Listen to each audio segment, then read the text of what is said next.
Remember 2010? Games used to be so simple yet so amazing.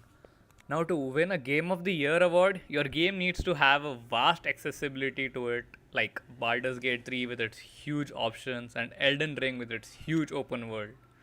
One of the games that pop in my head is the Call of Duty Modern Warfare series, maybe. The story used to be so simple, like we're just fighting, and yet we fall in love with those characters. Not to mention it's going terribly lately, and don't worry, I'm not speculating that Black Ops 6 might win, like in this video. Although I would love to see an amazing campaign from it, cause I miss those days.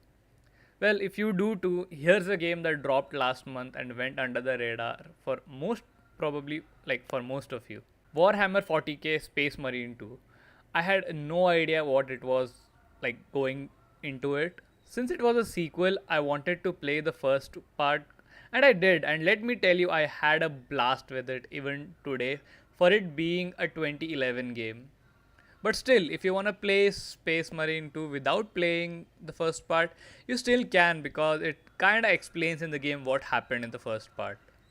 So the game is really very simple. You go down shooting these hordes of enemies, which are like amazing looking aliens, which look very cool by the way. The visuals are so amazing, and the combos you have while killing enemies is the most satisfying thing, hands down. The story is also pretty great. My favorite part of this game and first part combined is when you get the jetpack and you just fly around stomping on enemies from the sky. Coming to the complaints part, from a bigger perspective, it's like I said, the game doesn't have much depth. It has limited weapons, limited enemy variety, but it's good at what it does nonetheless. The game is also pretty short, like took me little over 8 hours, but I prefer that more than a 40-hour dragged boring gameplay. But when it comes to the price, I can see the concerns. But hey, it has an amazing online PvP too, which I haven't tried though. But after playing the game, I have been really invested in the lore. So if you all like FPS or third person shooters, maybe you should try it out. Because if I had to describe this game in a word, it would be satisfying.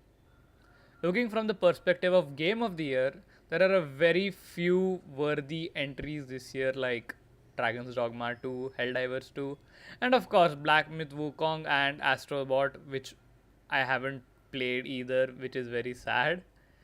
But yeah, let me know what your thoughts are on Game of the Year. And like the video and subscribe if you like the content. See y'all next time.